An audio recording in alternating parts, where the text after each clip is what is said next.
Okay, I'm gonna go ahead and let everyone in then since we are live on Facebook.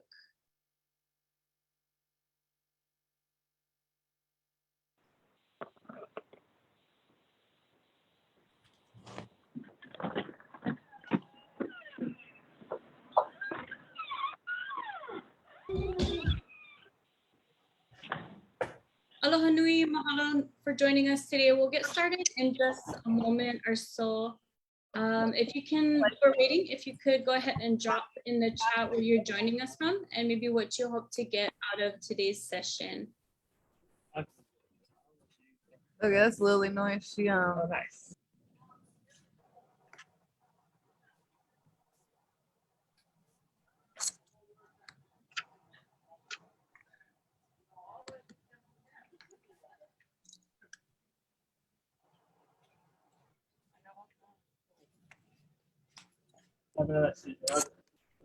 Hello.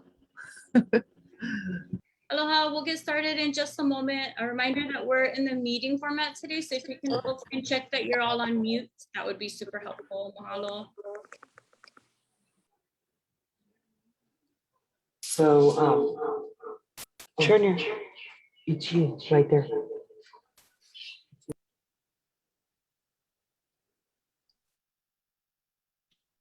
Okay. So let's go ahead and get started. I want to make sure our speakers have the most time to speak today. So if we can take some time to just kind of breathe and center ourselves. Let's hanumai, hanuaku, hanumai, hanuaku, hanumai, hanuaku.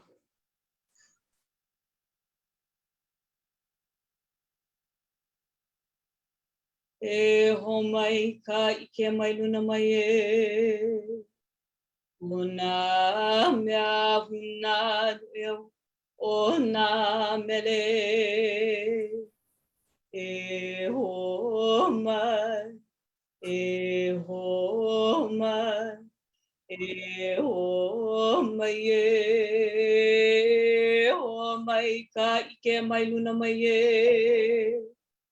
O nā mea huna eo o nā mele.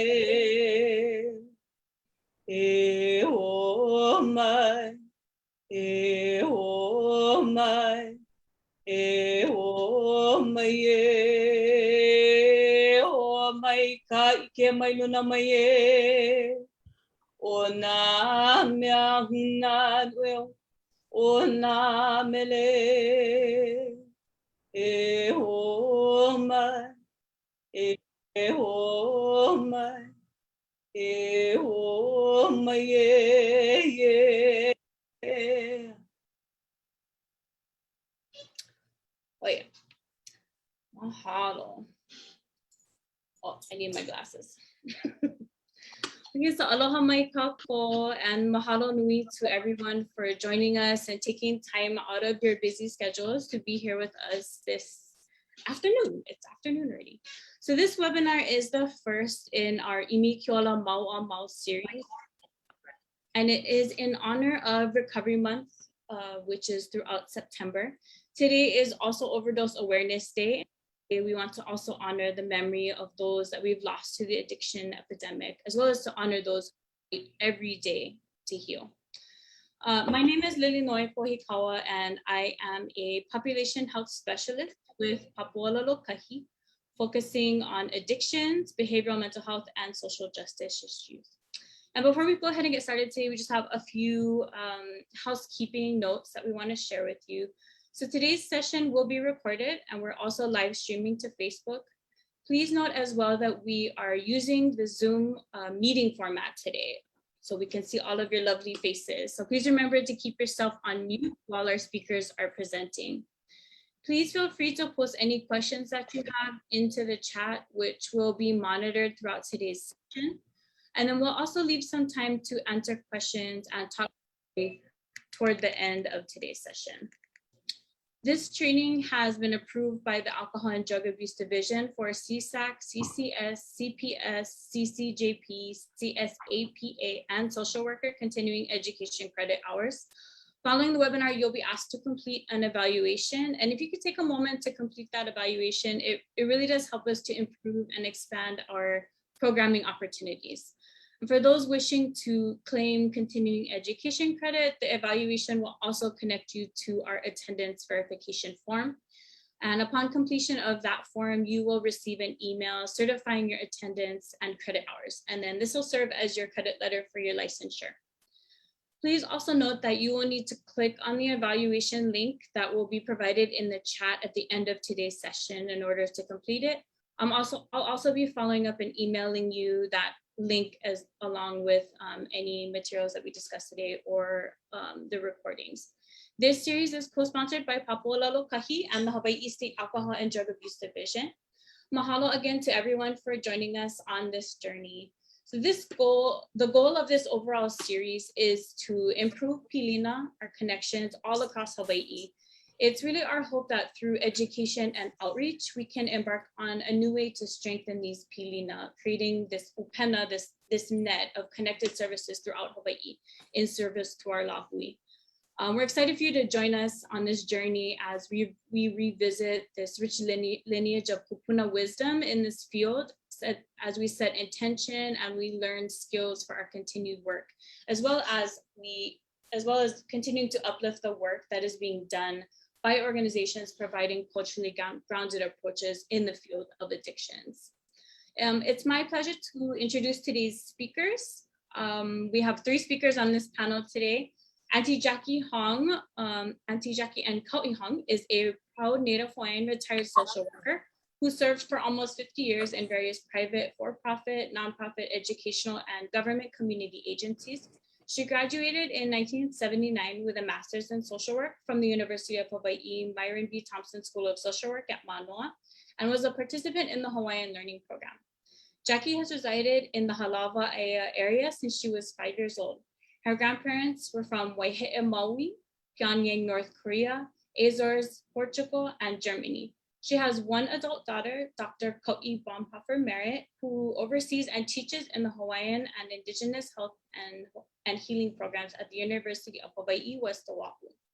Jackie continues to work in the community as a volunteer with St. Francis Hospice Program. She enjoys reading, protecting monarch caterpillars and butterflies who visit her yard, traveling, watching movies, and communicating with close friends. She has been fortunate to work in her career with many talented individuals, Native Hawaiian agencies, groups, and honored kūpuna. Our second speaker today will be Palama Lee, who is blessed to have been raised under the shade of grand trees, including his mom's sister, Tutuhale, Auntie Ulu Garmin, Poka, Auntie Puanani Burgess, Auntie Betty Jenkins, and Auntie Malia Craver.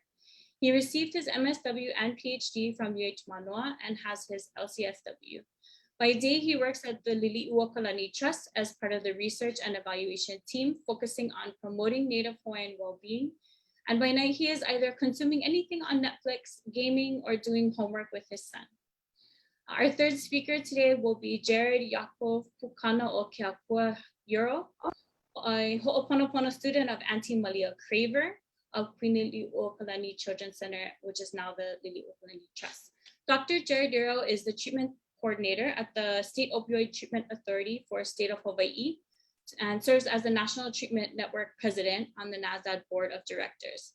Jared is a graduate of United States International University, completed his MED at Columbia University, and received his MA at the California School of Professional Psychology in San Diego. He's a licensed psychologist who has worked for the Hawaii Department of Health for over 27 years. Since 2002, he's worked for the Hawaii State Director, where he serves as Chief Clinical Officer and Clinical Psychologist Supervisor. He holds professional membership with several associations and is an initiate of Psy.D, the National Honor Society in Psychology. He's been a NASDAD member since 2002. He's a founding member of the National Treatment Network and has served as the State Opioid Treatment Authority since the creation of the Opioid Treatment Network. He has served as the Region 9 representative to the NTN and OTB Executive Committee for many years. He's also a recipient of 2 NASDAQ awards and has presented locally and nationally and internationally on culture and its application to addiction, recovery, and its service. So Belina Mai to all of our amazing speakers today, and I will go ahead and turn things over to you folks.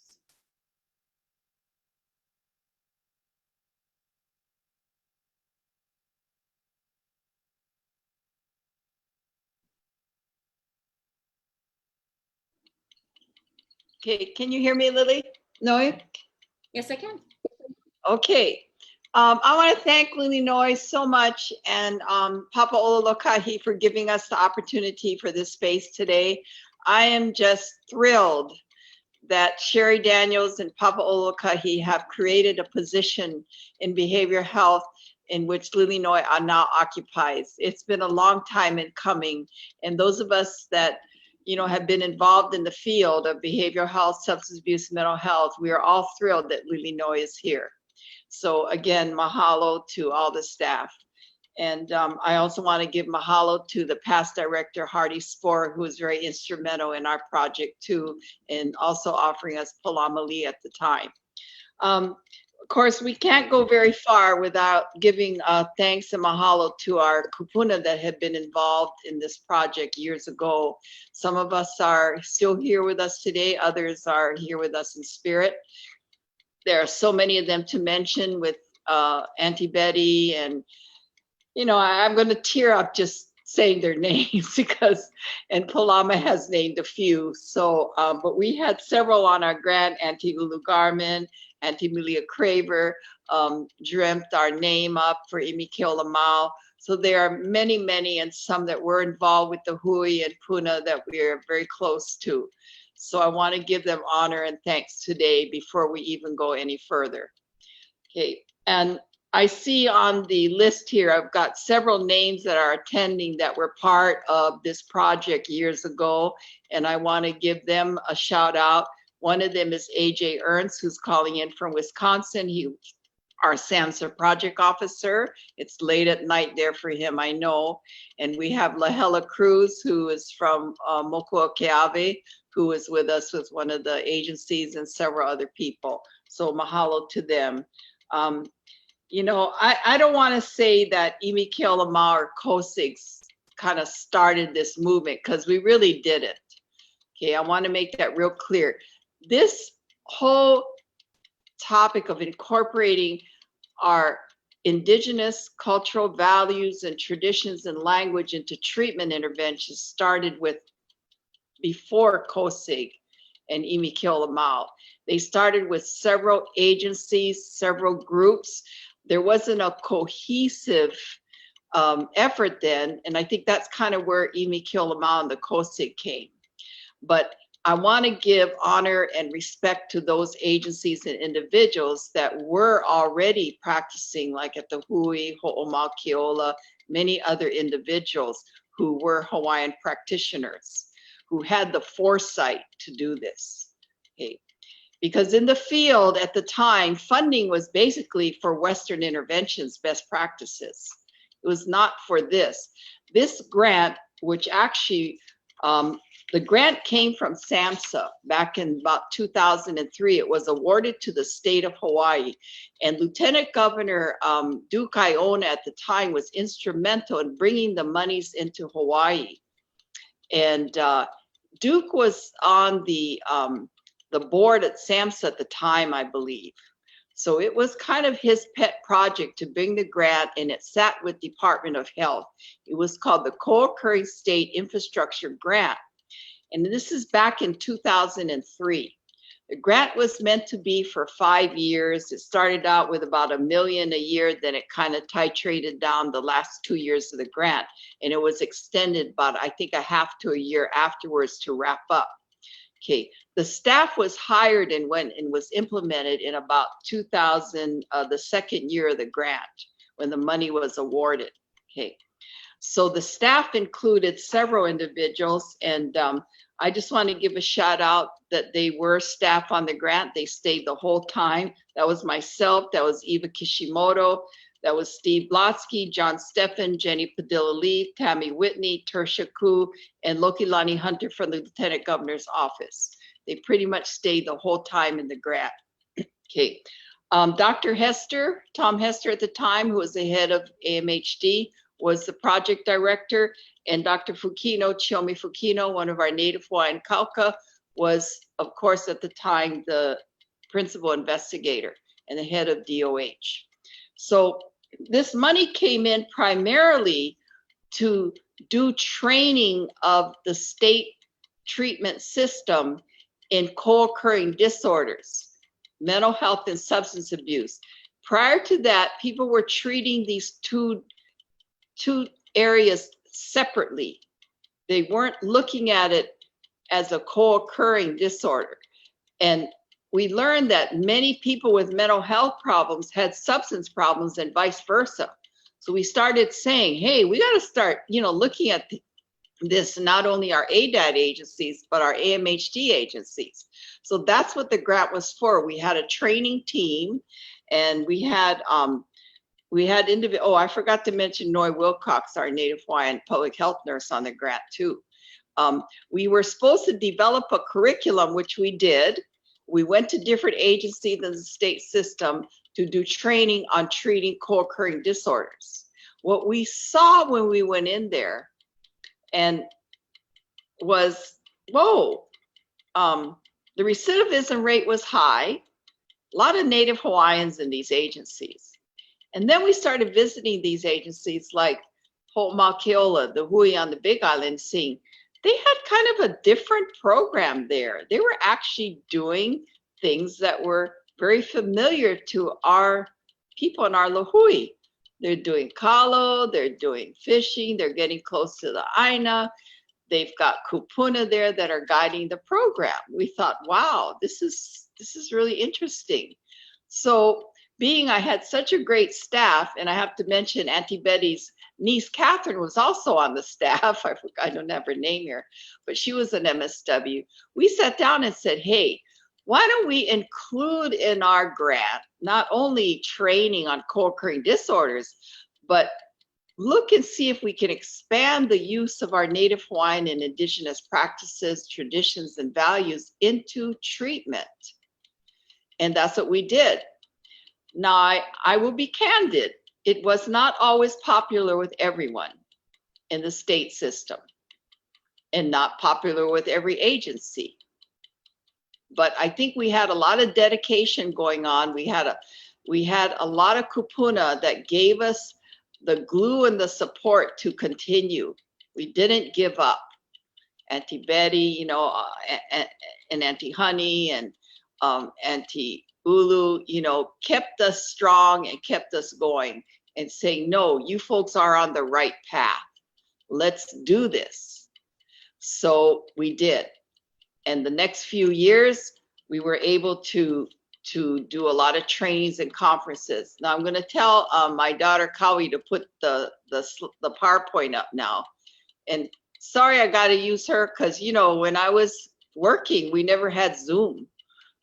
We used to walk around with a projector, and I would do the clicker and stand up in the room and turn the pages. So, okay, next slide. Next slide. Okay, next slide. Okay, so we developed the ʻImi Ke Ola Mau partnership, which was Department of Health, certain Native Hawaiian organizations like Papaʻololokahi, community providers like all the ADAD and AMHD network, and then our SAMHSA technical assistants. Okay, next slide. So that was our partnership. Okay, our name was gifted by Auntie Malia Craver, of course, which talks about there's really no beginning or end to healing, but it's a lifelong process.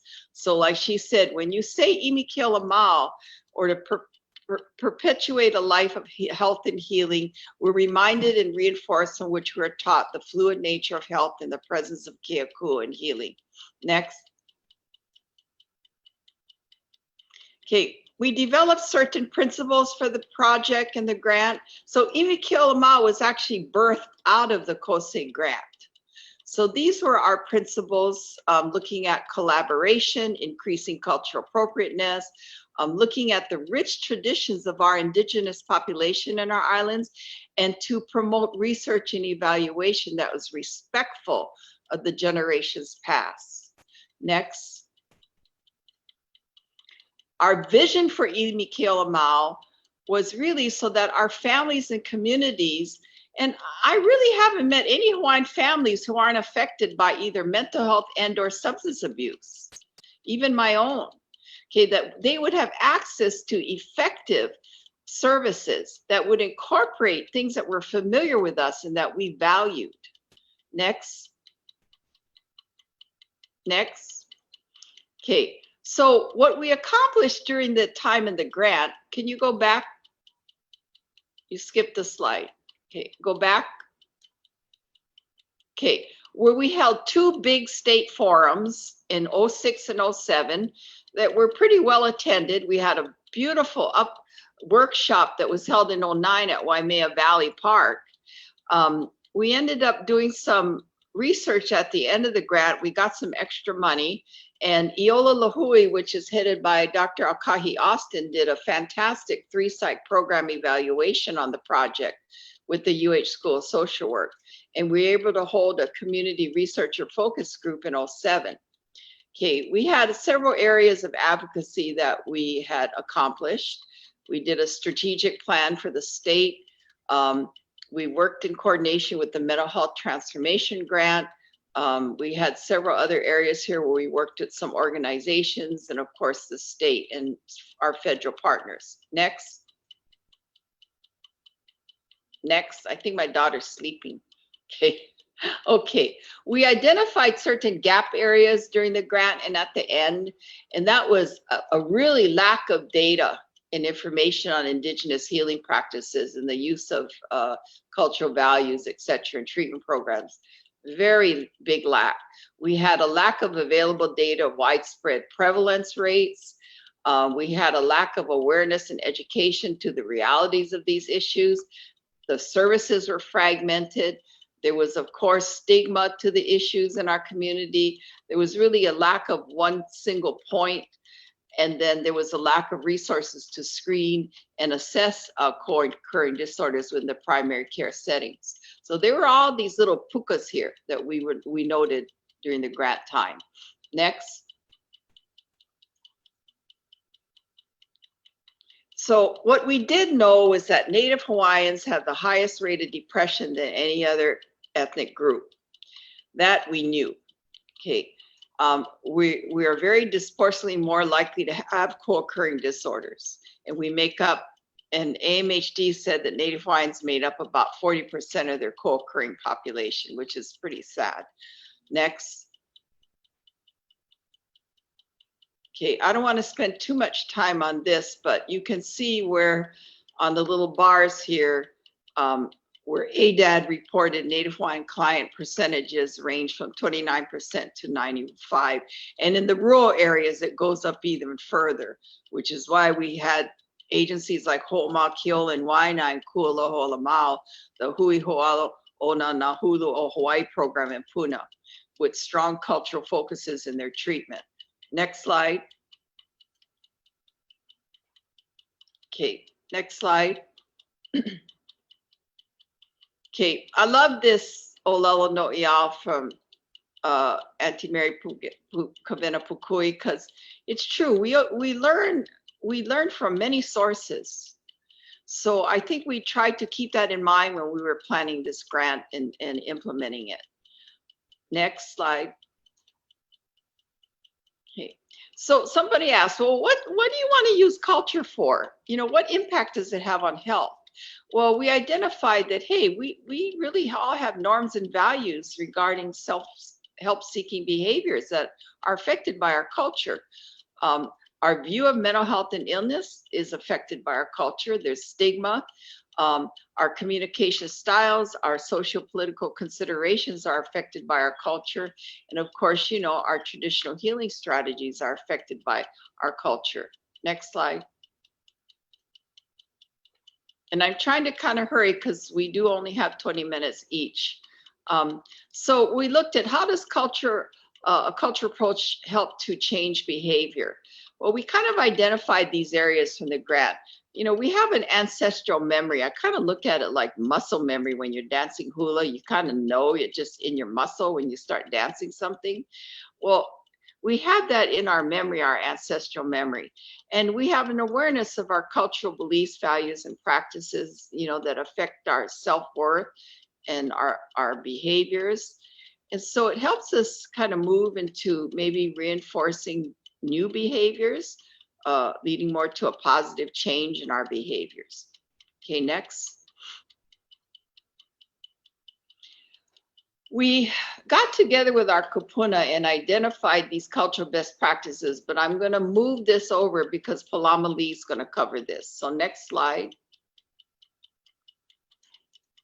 Now we looked at sustainability, and one of our kūpuna, Auntie Betty Jenkins, she told us that when we're sharing and talking and how our Aina connects us to all values and our cultural understanding of our mind, body, and spirit, she said, tell whomever you're speaking with that this is the understanding of our Malama Oka Aina belief is found in the word sustainability.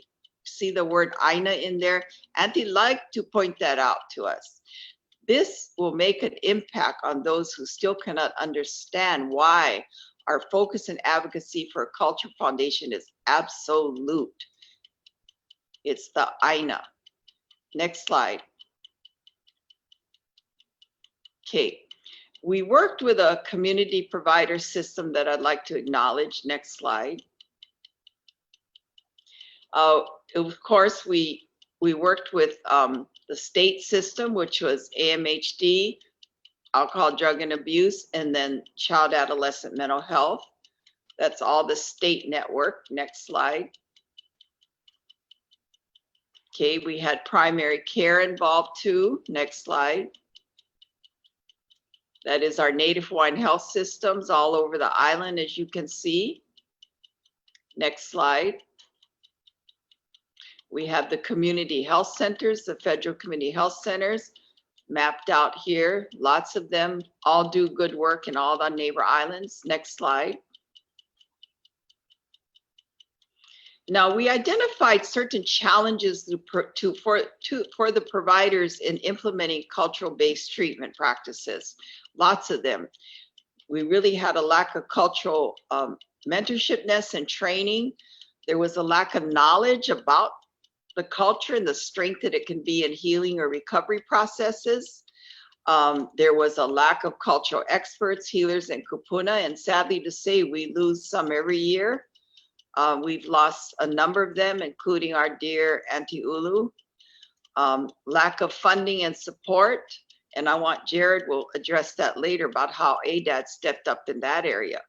A lack of availability to our Aina sites or land and sea for lo'i fish ponds. I know a number of years ago, and I know Lahela's on, cruises on now, she can maybe comment on how the agency lost their land up in Puna. It's not easy to find land. Lack of relevant data and information on this, on cultural competent interventions and practices. We still need a lot of that. We were hoping we could get more research money on that, but I don't think we've been able to. Next slide. Okay, so where are we going? Okay, next slide. Okay, I like this picture, this canoe that we used, because we thought about, well, where do we go after ʻImi Ke Ola Mau? And I think that's kind of something Lily Noi is thinking about too. And we decided that it's an analogy of a canoe and many paddlers. Next slide. Oh, this is a lovely picture of our dear Auntie Betty standing with the Deputy Director, Michelle Hill at the time, and one of the Cree elders, Auntie Ruby Stump. But where do we go from here? Well, I'd like to think that we're going to continue to develop a culturally responsive system of care for substance abuse and mental health for Native Hawaiians, our families and communities. I'd like to believe that we can enhance our system of culturally responsive research and methodology that supports the improvement of co-occurring treatment outcomes for Native Hawaiians, their families and communities. And I think Lily Noy's position with Papaʻolakai is a means to get there. And I'd like to think that, you know, we're going to develop a culturally sensitive, proficient workforce that can provide services to our lahui. And I'm hoping that something like this program can lead to that. Well, that's my egg timer. Okay, next slide. Next slide. Okay, so the community outcomes that we'd like to see is, again, increased improvement of shared data and research, decrease the stigma and increase community awareness and education, improve these services for our lahui, and respect for our indigenous culture, and development of an effective community collaboration and partnership. Okay, and expansion of the definition of mental health substance providers to include community recognized culture practitioners, kūpuna, and indigenous healers, and those that the community and others feel appropriate. Next slide. Okay, so we looked at the many paddlers in this canoe. You can see a list of what I've been talking about.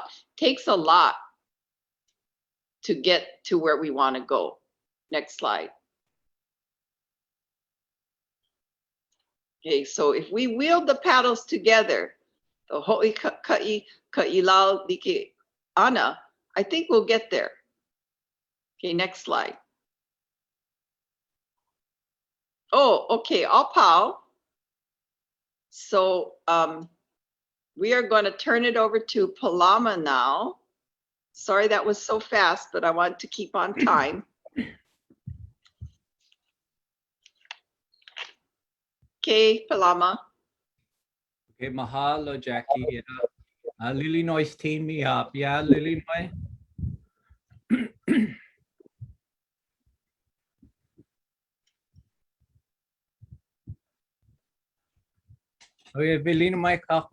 I'm so blessed to be nestled between these two wonderful speakers. Today, I'd like to talk story a little bit about ʻImi Ke Ola Mau's framework, community best practices for cultural-based recovery programs. And the study I did for my dissertation, a long time ago already, also named ʻImi Ke Ola Mau, in which I vetted some of the findings against this, this framework. Next slide, please.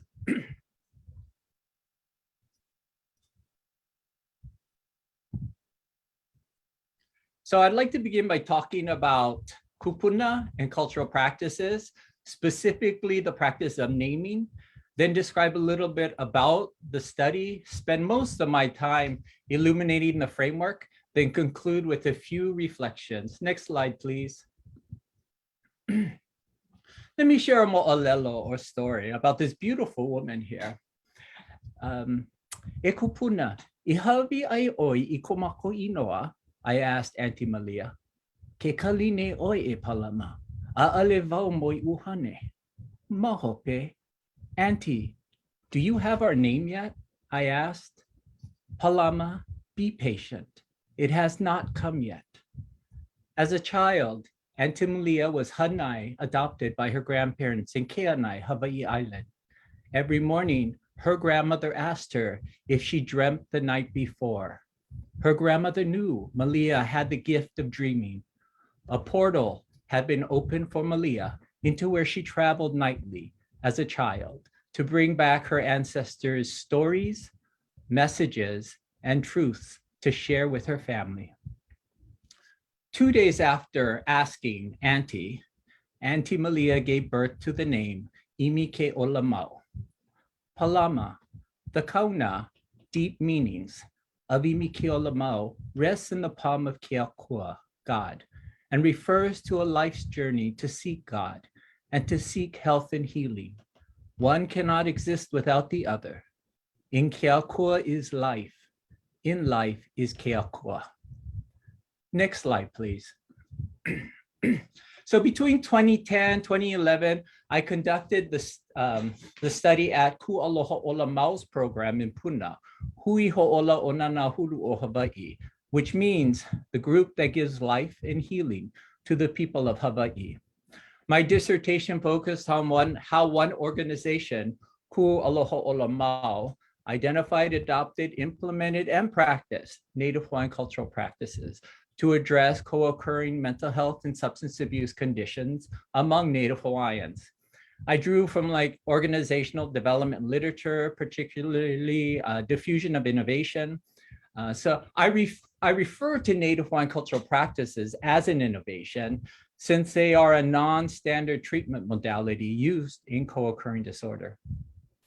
The case study was qualitative, exploring 3 levels: administrative, program, and haumana or clients. The program calls the clients haumana.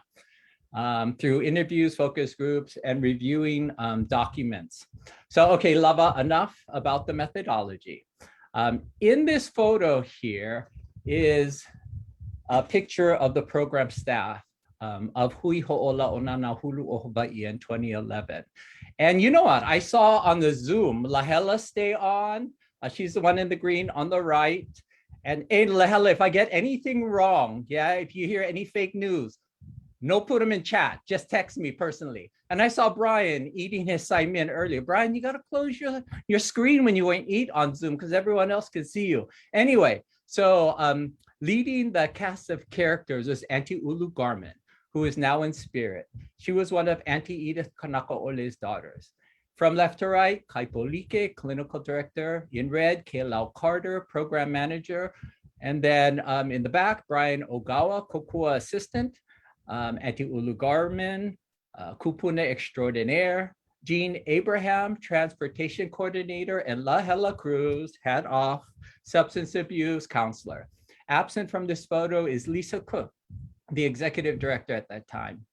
So in 2009, ʻImi Ke Ola Mau proposed a framework of 5 community practices as best practices for cultural-based programs that serve Native Hawaiians with co-occurring disorders. The framework provides examples of how each best practice can be applied within an organization. So in my presentation today, I just carve out a little time to discuss the similarities I found with the framework, the differences, and some new areas of application and knowledge.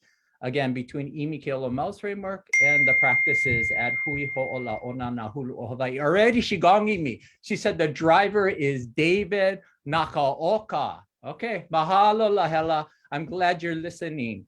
Next slide, please. So related to practice number 1, integration of kūpuna, similarities. So we found that kūpuna were well integrated into the organization, participating in the processes of program planning, training, implementation. They are considered key organizational personnel. Kūpuna perform multiple roles as staff, community facilitator, teacher, mentor, and cultural and spiritual leader. Some of the difference we found was that, as the model had said, that kūpuna, serve on kūpuna councils or advisors to boards. We did not find that. I think it's because Hui Ho'ola Onana Hulu o Hawaii actually employed their kūpuna. So new areas, we found that kūpuna were perceived as a source of Hawaiian traditional values and practices, not just holders of ike or cultural knowledge. A holder may suggest stagnation, lack of power of reproduction. A source implies a generative power of rejuvenation and procreation of culture, language, and knowledge. So in this photo is Auntie Betty Jenkins, one of our founding kūpuna, and her kākoʻo or assistant, Babette Galang. Next slide, please.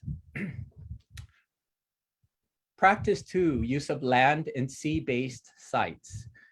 Their Aina-based program primarily consisted of nurturing and cultivating their 1-acre kapoho property that Jackie had referred to.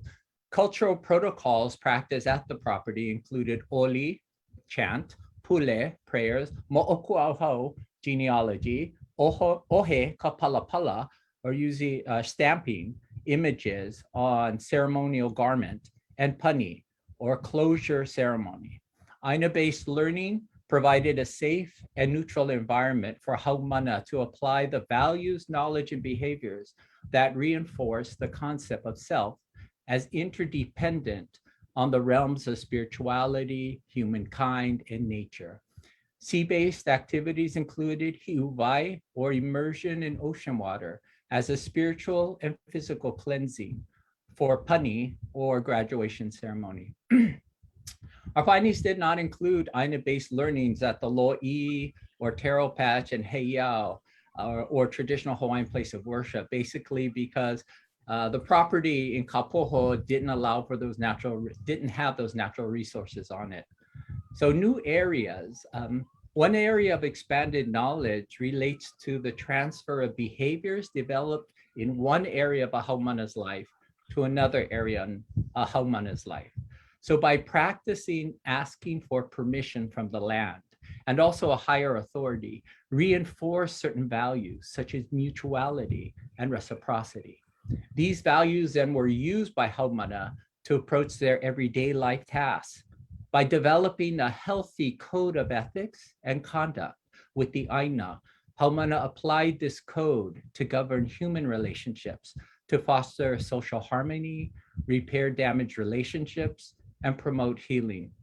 In this photo, haumana engage in graduation and the cultural protocols of chanting and hiuwai at the ocean. Next slide, please. So practice 3, use of cultural values and traditional practices.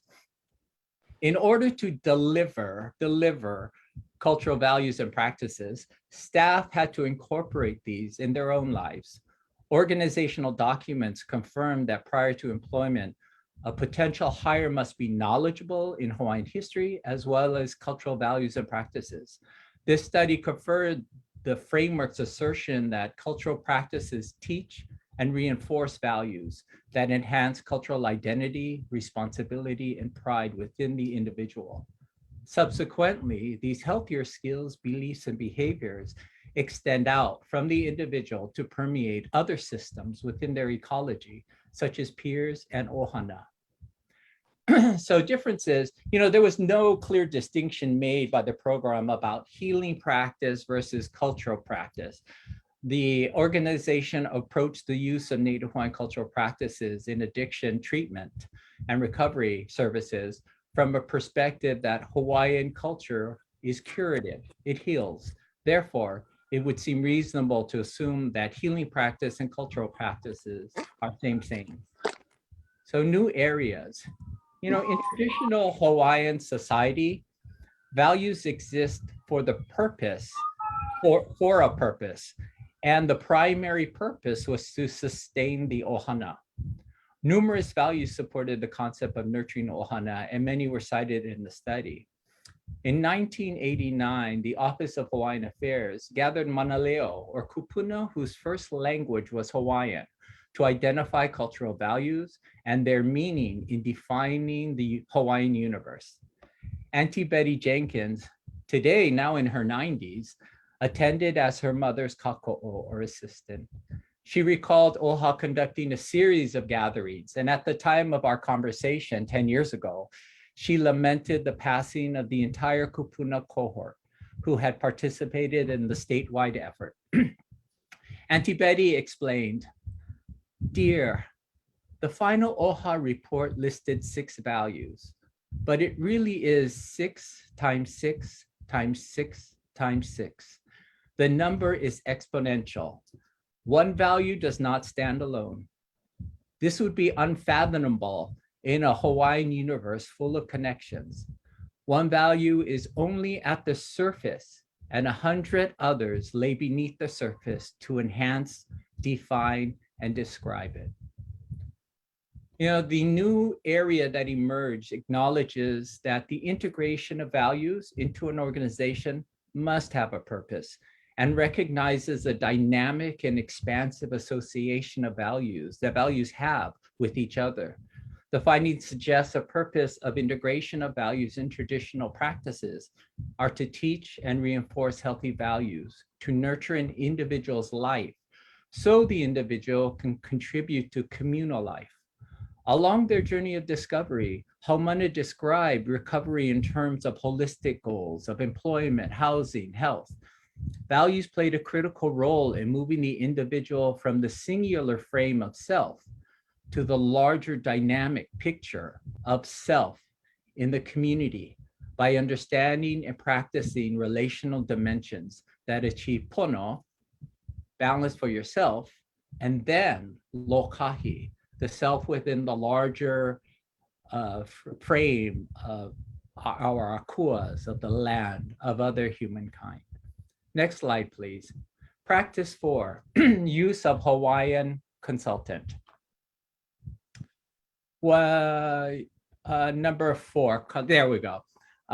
So, you know, kūpuna staff haumana function as language consultants in the planning, training, and implementation of culture practices. The language expertise of kūpuna were utilized to a greater degree in the implementation, such as the use of language and protocol, the teaching of place names.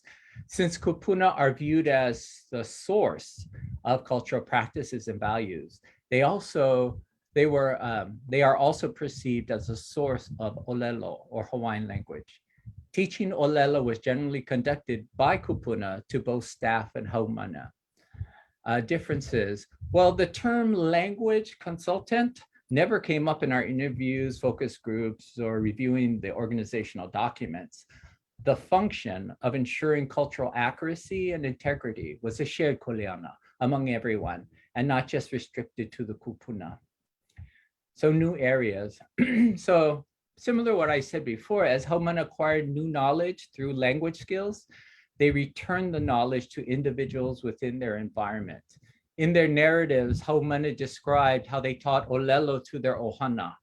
According to staff, haumana teaching another person is a sign of success, as an early indicator that learning has taken place, and viewed as a mechanism to connect haumana to important people in their lives to promote relational balance, such as restoration of family ties.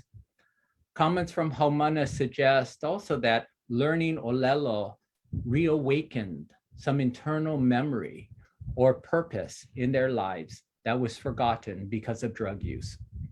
I love this photo. And this all the way to the right is Tutu Pukui, with Auntie Lynette Paglinawan and Uncle Likeke Paglinawan in the 1960s as young social workers at Lili'u Okalani Trust. Next slide, please. So the last practice is incorporation of ohana and community into treatment.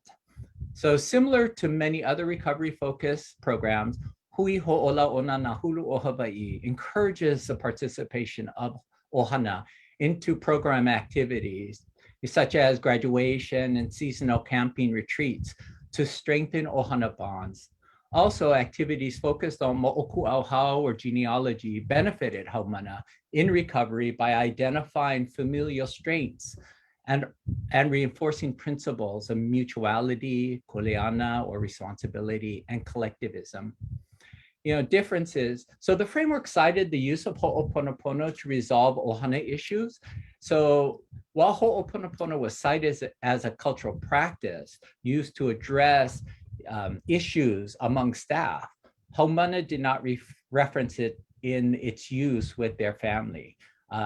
Also, the inclusion of community stakeholders into treatment activities was not mentioned by haumana. So new areas.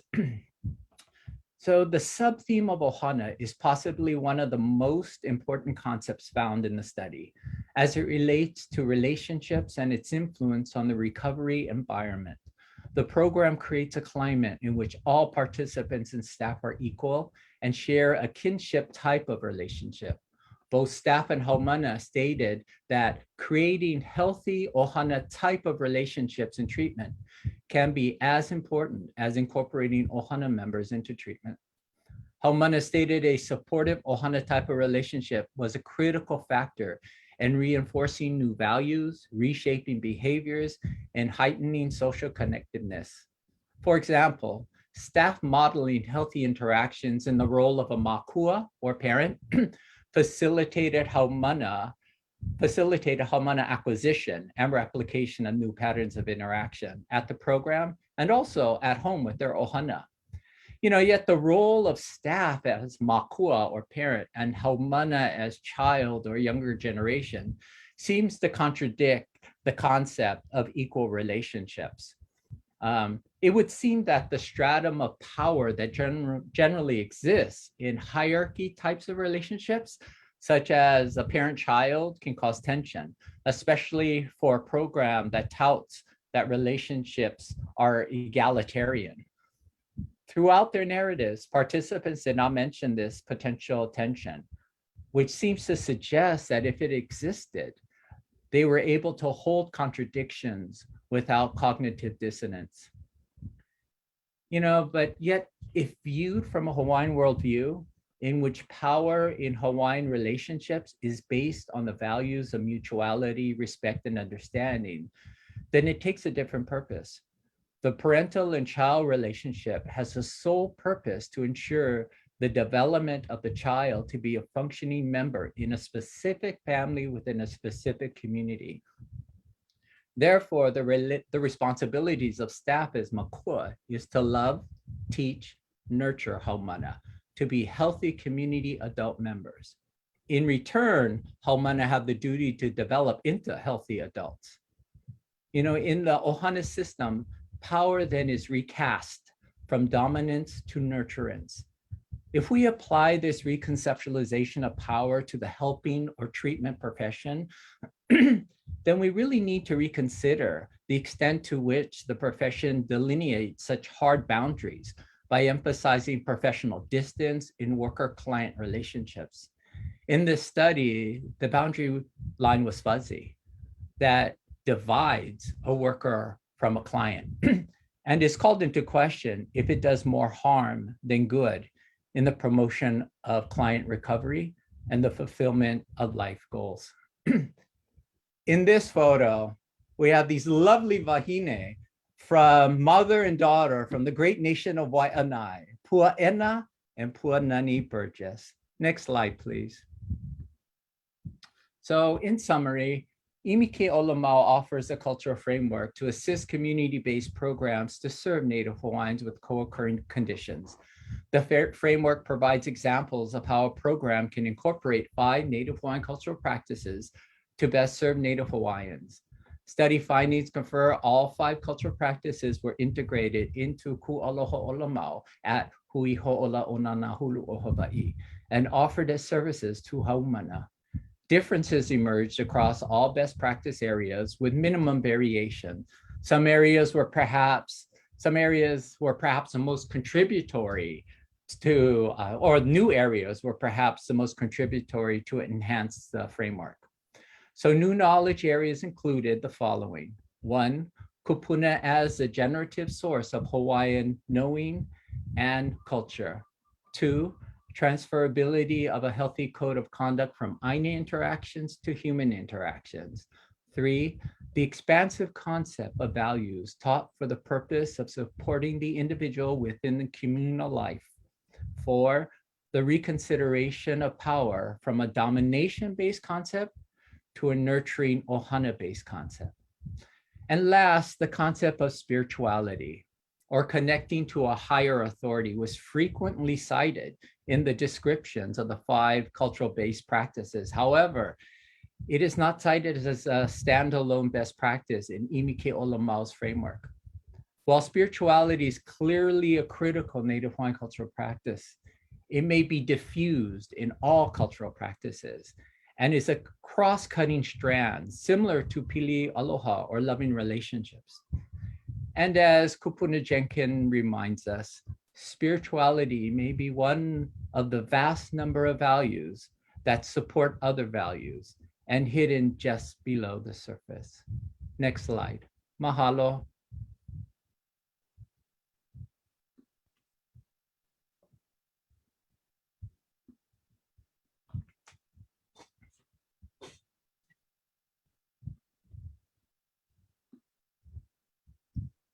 Mahalo. And then Jared, you're up. Okay.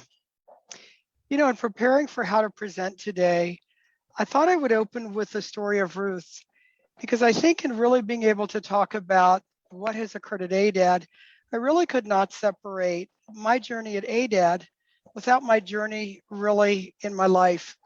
I think all of you who are listening in will understand my framework or perspective, and hopefully it will make some sense, because the story of Ruth, the relationship of me and my people, the Jewish people and the Hawaiian people, I believe is captured in it. So I'll summarize.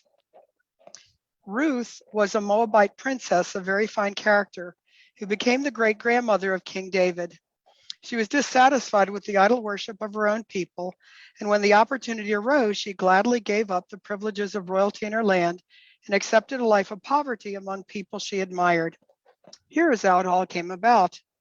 It was in the days when the judges ruled in Israel. The children of Israel had become lax in their observances of the Torah and had called God's punishment down upon themselves. A great famine reigned in the land of Israel. There was a certain man in Judah named Elimelech. He was a wealthy merchant who was not used to hunger and poverty, and so he thought he could escape from the misery by moving elsewhere. He therefore took his wife, Naomi, and their 2 sons and went to live in Moab. Ruth became friendly with this Jewish family. She learned to admire their laws and customs. The dissatisfaction which she had already felt at the meaningless idol worship of her own people now turned to positive objection. And so when one of the sons asked her to marry him, she was happy and proud to accept. She did not feel any pangs of regret at what she was giving up. Her life of luxury at the palace, her royal title, her prospects of wealth and honor in the future. All she saw was the selfishness and mercilessness of her own people and the difference of the Jews to whom she now had attached herself. Elimelech and his 2 sons died, and Naomi was left a poor widow, not knowing what to do or whither to turn. She therefore said to Ruth and to her other daughter-in-law, Orpah, also a Moabite, quote, "My daughters, I must go away, and I've decided to return to my hometown, to Bethlehem. Things cannot be too good there, and there's no reason why you should suffer too. Take my advice, therefore, and go back to your parents' homes. Your husbands are dead, and perhaps if you remain in your own country, you may find other men to marry you. I have lost my sons forever, but you are young, you can get other husbands." Orpah looked sad, kissed her mother-in-law, and bade goodbye. But Ruth clung tearfully to Naomi and begged her to allow her to go with her. With these touching words, she implored her, saying, and this is what I say to the Hawaiian people, "Entreat me not to leave thee, and to return from following after thee. For whither thou goest, I will go. Where thou lodgest, I will lodge. Thy people shall be my people, and thy God my God. Where thou diest, I will die, and there I will be buried. The Lord do so to me, and more also, if aught but death part thee and me." Auntie Malia Craver said, "Get a grip and leave a legacy." So for me, getting a grip meant the Book of Ruth. And it was after coming to the Department of Health in Hawaii in 1993, I had an experience which really changed my life forever.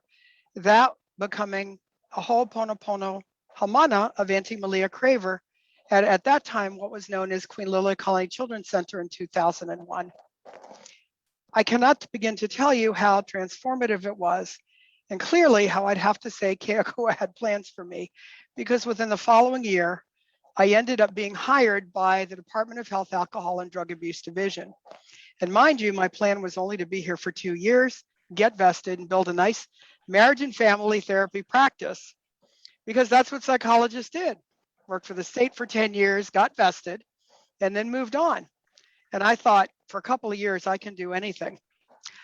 This has actually been the longest job I've ever had in my life, because Auntie Malia, through helping me discover what was in me in terms of giving me my Hawaiian name, and also being influenced by so many other kumu who Jackie Hong and Palama have talked about, have helped what has been deep within me, or as Auntie Betty Jenkins used to say, the answer lies within, come to the surface.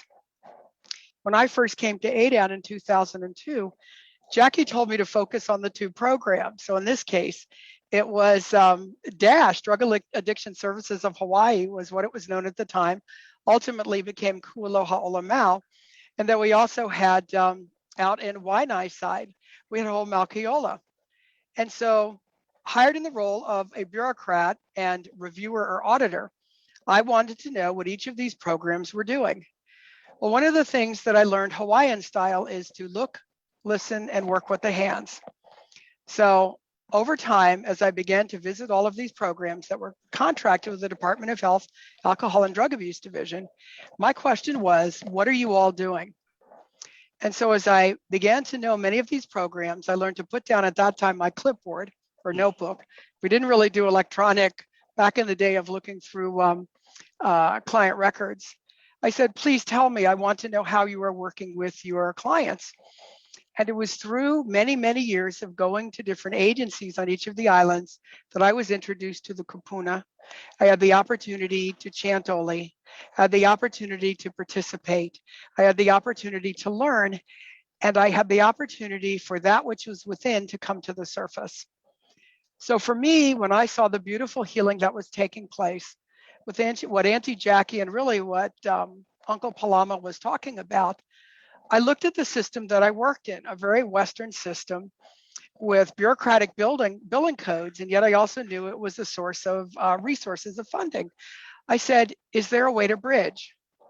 And I remember one time, not knowing how to do this, I went to Auntie Abby Napeahi, who was one of the presenters back in 2004 when I was a part of a presentation at the American Psychological Association annual convention.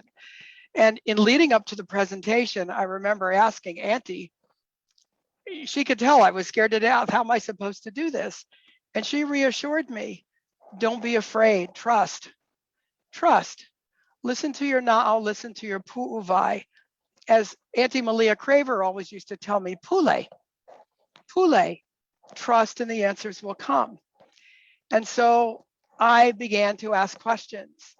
And I had this crazy belief that a Western system of billing codes and contracts and procurement could actually begin to harmonize with an indigenous healing system. Crazy me. And this was like almost 20 years ago. And I guess I didn't know better or was fearless, or I met a great many wonderful people along the way who were willing to teach me how to do it. I met Kumu along the way. I met so many of you at so many of your provider agencies who really sat down with me and then educated me. And then I set about learning our procurement system and all of the codes. And over time, I began to learn it wasn't a question of not doing, it was a question of why not doing? Why not? We should do. And over time, with the support of ADAD and the Department of Health, we began to realize with input from the community through our request for information process, we could begin to build in culture as something that was actually reimbursed to the point where now I can say at ADAD, we don't even think of culture as separate because it's not. It's something that is completely, fully integrated into our array of services, all the way from a person who might be into a program which handles withdrawal management, all the way to residential, to intensive outpatient, to outpatient, all the way through continuing care. It is simply accepted that this is something that one can do and individualize. For those of you who are familiar with ASAM, the American Society for Addiction Medicine patient placement criteria. I spoke with the editor, Dr. David Lee. He said there's absolutely no reason why you can't use culture along the 6 dimensions, the levels that ASAM uses 1 through 6. He said, absolutely, you can use that. And I was privileged to present with Dr. Sherry Daniels in Washington, D.C. several years ago at the NASADED, or National Association of State Alcohol and Drug Abuse Directors annual meeting. What often gets in the way of how we do things is our mind and how we conceptualize, our belief that somehow we cannot bridge, how that we cannot work together. I'm here to tell you we can bridge. For those of you who are providers and have worked with us for a number of years, you know that anytime you want to put together an individual service plan, we call it an OLA plan or a health and wellness plan, ADAD in fact supports this. We simply want outcomes. We want to know that Haumana achieve OLA wellness, and we want to make sure that you have the entire range of whatever you believe from a cultural or Western, in your toolbox is available. Spirituality, skill building, support groups, individual counseling, process groups. We want to make sure that the full range is available so that your Haumana can have what they need in order to be able to be successful. I have presented in other venues, and some of you may be familiar with that. I'm always more than happy to go over with you any of those presentations if you want more detail. But I think hopefully as a bookend really to what Auntie Jackie and Uncle Palama have presented, I've given you at least a short window into really, for me, it has just simply been about asking the question and saying, why not? And so I can't tell you how much I am indebted to both of them, both to Auntie Jackie Palama, the Kumu who influenced me in letting me dream about what's possible. For all of the input I have received from all of you as providers all of these years, who have simply said to me, why not? And that we have found ways to incorporate it into our contracts so that anyone who becomes an agency contracted with Alcohol and Drug Abuse Division can do this. And it's just beginning, because now we want to be able to begin to look at the data and measure outcomes. To me, this is one of the most exciting times to be a part of this field. And all I can say to all of you is mahalo nui loa. Thank you for this absolutely wonderful ride. And if you ever wish to reach out to me for more questions, let me know. Aloha and mahalo.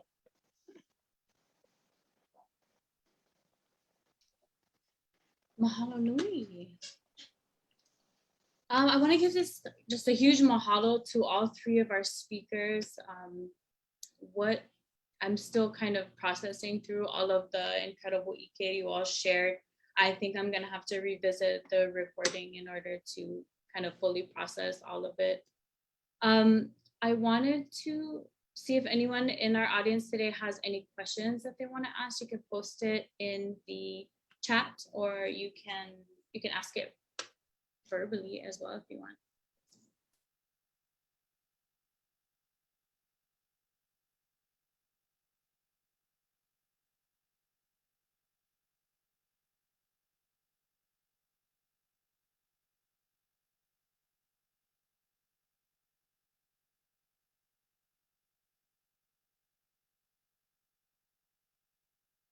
Nobody?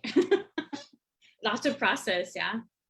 I think maybe then I'll just talk then for a moment to talk a little bit about what I found so interesting about this. I think just learning, one of the first things when I first began with Papahola Lokahi, which was only like 2 months ago, to be honest, and Kim Bernie, who works for Papua, shared with me this ʻImi Ke Ola Mau report done in 2007, which I'll actually post the link to in the chat. And when I read through that report, I just couldn't believe how much gold was in that report that had been done so many years ago, that I really realized that I wanted to ground myself in that knowledge and ground this position and what we hope to embark on in that knowledge. And then in being able to connect with people who participated in that work, Auntie Jackie, Palama, Jared, and all of our other kūpuna, it was so incredible to be able to learn how much work had been done for decades before that by our kūpuna that paved these roads for us. You know, and what an incredible opportunity we have to revisit some of that kūpuna wisdom here in this space right now. And I really cannot mahalo our speakers enough for sharing all of it. Auntie Jackie, I see your hand up. Do you want to speak?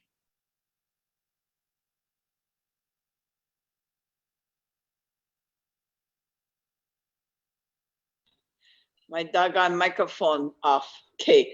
I see Lahela's on. Lahela, can you say something about your folks' work at the ʻHoʻi or what you're doing now? Are you awake? Maybe she would fall asleep.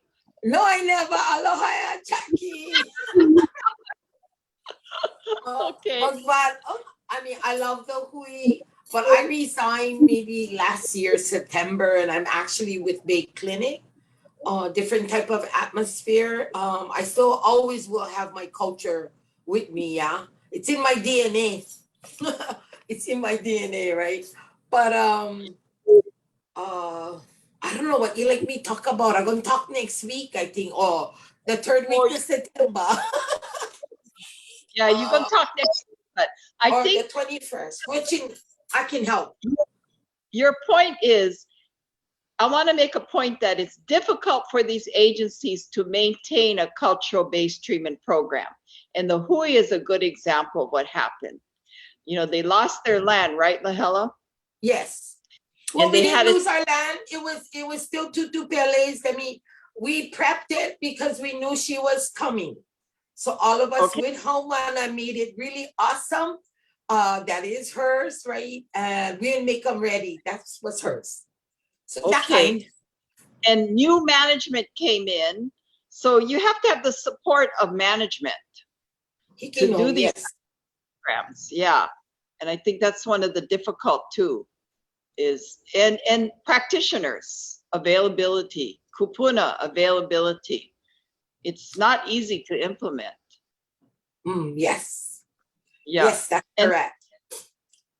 I also see AJ Ernst on, and he was our federal project officer from SAMHSA. AJ's been working with a lot of our Native American tribes. I know AJ, it's late over there. Are you still up? He may have gone to sleep. Jackie. I'm still here. He's in Wisconsin.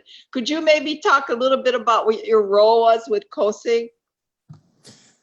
Yeah, that was a while back, but back then there's a lot of similarity to what I'm still doing today. We were trying to legitimize traditional wisdom for reimbursement. And we were identifying specific traditional practices that directly impacted, as an evidence-based practice, the results of somebody with co-occurring disorders. So not only were we trying to integrate mental health and substance use core competencies across the board, but we wanted to integrate traditional practices into reimbursable practices that made a difference to a target population. I'm doing the same thing today with the Oglala Lakota tribe and several other tribes. So the Oglala Lakota is in South Dakota, home of Wounded Knee, where the massacre happened years ago. I'm working directly with a traditional healer and with staff to address child maltreatment. Because of COVID, child maltreatment, child abuse, incest, they've increased significantly. And through the community traditional healer, Larry Swally is one and others, they're making a difference where other practices are not as effective. So the importance of traditional wisdom, the importance of kūpuna that Palama spoke about, and yourself and others, is vital and real and does make a difference and should be established as a practice of, in my view, over and above other practices out there. But anyway, I wanted to say thank you to all of you for your continued work. We started this, we had these discussions, and it was an ongoing discussion. But as you had said, this has been going on there for many years, and in many Native communities, it's been going on for many years. The fight is still there. And I'm so glad, Jared, that you're in a position to make a difference at the state level. That's wonderful. Thanks, AJ. Aloha. Aloha. I think I'm unmuted. Can everybody hear me? My name is Brenda Case. Yep. Oh, thank you. I'm joining on my phone rather than Zoom. Excuse me. I'm sorry about that. I wanted to say thank you so much. I was working at an outpatient clinic for the past almost 5 years as a certified substance abuse counselor I'm on the Big Island in a rural plantation area in Honoka'a. And what I found is when we say evidence-based, then the curriculum was mostly lacking our cultural part of the evidence base in the curriculum, and it usually came from outside of Hawaii. Yeah. So what I did, and again, it takes a lot of extra work on a counselor's part or a person's part, is I started a community garden, networked with our school and businesses so that we would have people donating time and local plants that we could use to eat, that anyone could pick. What I found that even our homeless in the area would come in and offer time and offer rocks from down Waipio Valley to come and put to make nice. I got, because we didn't have a set curriculum, what I did was I found practitioners in the area. Honoka'a Cultural Center, Lanakila Manguel would come and he would speak to the groups. My sister Pua Case would come, she would speak to the groups. We would have Ohana days, and we also would have excursion days to different cultural sites as part of the recovery program. And I found that that worked best for our local people, being hands-on than looking in a book only, you know? And it worked. And I just would like to see more and more of this happening on the outpatient basis as well as inpatient basis. So I want to say thank you for helping us to do that on the state level. What was your, again? What was your name? Oh, my name is Brenda Case Reynoso. Oh, mahalo. Yeah, Reynoso is my last name, married name. Mahalo for sharing that, yeah.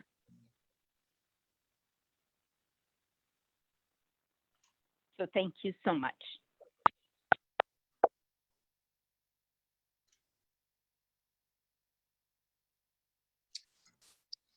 I know we have several of our practitioners that that work with culturally grounded approaches in this field. Did any of you want to share maybe anything about what you learned today and how you might apply it in your work, or what are the parts of today's session that stood out most to you? Aloha Lelinoe, this is Andy from Bridge House in Keoho in Kona. And I want to mahalo all of you speakers so much. I mean, I feel the same way like Lelinoe did. It's just like a lot to take in. And I so much appreciate all the time and work that all of you have put in. Really just gives me such a good view of just how much time, energy, and love went into get us to where we are today. I know with our agency, we have a lot of work to do still. And this is just really kind of hitting home that we need to keep doing that work. We need to, relight the fire and remember and keep it going.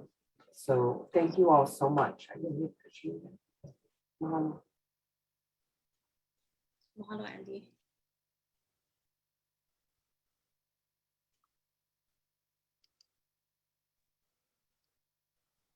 Okay. Well, I'll give you folks a few more moments to ask any questions or make any comments that you want to do. I'm going to do just a quick wrap up, and again, mahalo of our speakers for sharing all of the incredible ʻIke. I'm not going to sign off yet or anything, but I do want to share some of the really awesome events that we have coming up under Papaola Lokahi. Let me share my screen again. And this will give you all time to think of any additional mana'o you want to share. So we have, well, this is today. And then coming up on September 2nd, we have a vaccine communications webinar, which will feature CJ and Telly of the Department of Health. On September 3rd, September 17th and 24th will be a learning series with Kanoelani Davis, who works out of Molokai on the Puni Keola program, working from a cultural approach with at-risk youth as well as adolescents and adults sometimes. And she's going to share over the course of these 3 sessions kind of building on each one another, how she uses the process of ho'amana to work with her populations. On September 3rd, we will also have an Ask a Kauka Kūpuna edition. And then on September 4th will be a vaccination clinic at Nanakuli Village Center. Also on September 4th at 3 p.m., we will have a Lilifua series that will feature our speaker Kawila Kiali Ikanaka who will talk about his tiny kuahu series, as well as addressing that inner hurricane that we sometimes find within ourselves. And then we have our ʻHoʻi month, which will be throughout September, and you can see, I'll post all these links for registration and this website that you can find out more. This will be throughout September, as well as in recognition of our queen, whose birthday is on the 2nd. And then our Ka'au learning series will go into its 4th series session, which will be on the 16th, where we'll check in with everyone that's been participating. If you missed any of the series, go ahead and reach out to me. I'll put my email in the chat too. I'm happy to send you the recordings so you can catch up. We've been focusing on how to use the Ka'au framework created by Tongaro and how to apply it to our personal and professional lives and the people that we serve. It's been really amazing. So if you haven't joined us yet, please join us. On the 21st, we will have Auntie Lahela will be speaking. Don't miss any of these. I'm gonna be honest, don't miss any of these. September 21st, and she'll talk about, as we're kind of talking a little bit about today, she'll look at the ASAM and how to approach that from a cultural space, as well as the work that she does in Ho'okukaheva. And then we have, I missed one. And then on the 28th, we will have a speaker from the continent. Her name is Kateri Koyas, and she's the executive director of an indigenous serving organization called White Bison. And they serve indigenous tribes across the northern continent. And she's going to be talking about the Wellbriety movement. I don't know if any of you are familiar with that. She'll be talking about that and their healing forest model of understanding intergenerational traumas, as well as how that can be applied to a process for community healing and community change. So that'll all be really cool. I'm gonna go ahead and drop all of those things into the chat. I'll also send this all to you folks through email if you put your email in your registration.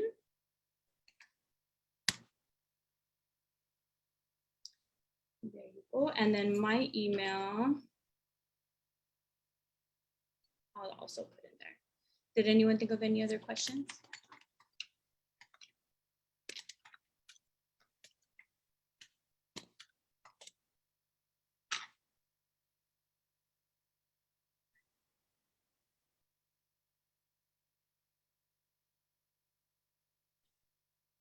Okay, I don't see any more questions. Would any of our speakers like to make any final comments before we close our space today? I do. Given the deep commitment of our kūpuna, these efforts were very spiritually guided. Yeah. And so I just want to call that out as we end this. Yeah. Auntie Ulu would continually tell us, you know, when we would talk, when the Mana book came out from Office of Hawaiian Affairs, and I shared the book with her and we would have conversations. She said, Palama, you know what I used to tell you about Mana? And I'm like, she tested me. And then I was like, yeah, but I know can remember right now. She says, it's all around us. Yeah, all you have to do is plug in. And that was part of the way she worked with our haumana. It's all around. They just unplugged, from that life source. And she was teaching them how to plug in through cultural practices. So our work is very spiritual. Yeah. Mahalo. Thank you, Palama. Go ahead, Auntie. Go ahead, Auntie Jackie, then I'll follow you. No, I love what Palama was saying. It's true, you just got to plug in.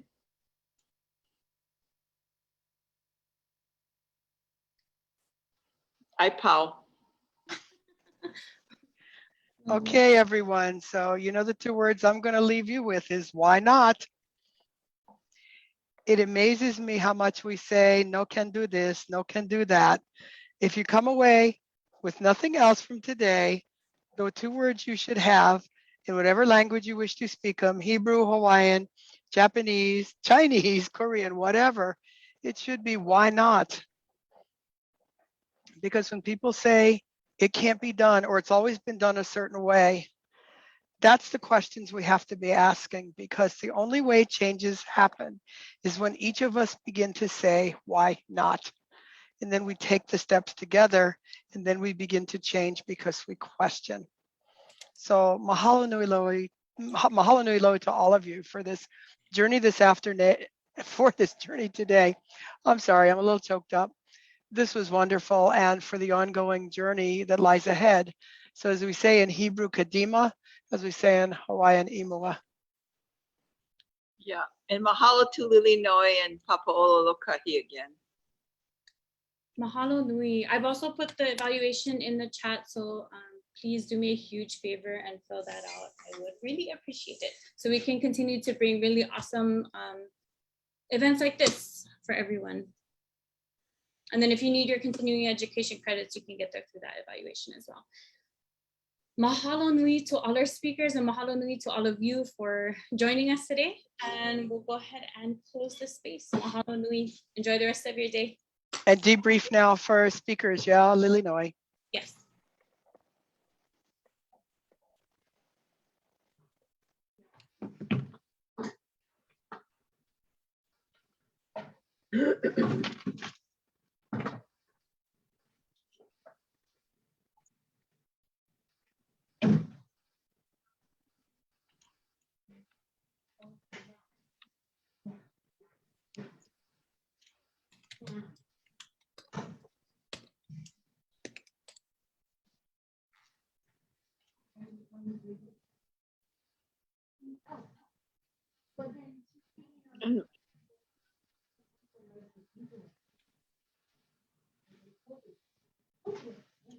Napua, are you able to stop the live stream?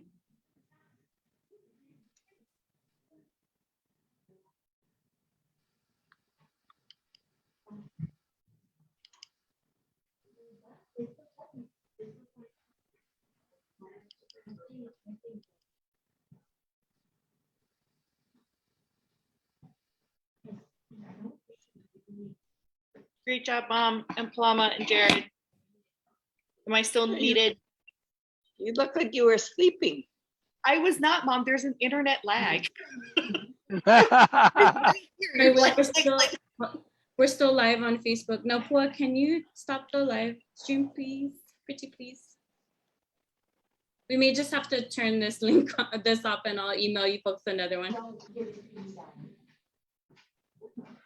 Okay, maybe we'll just do that.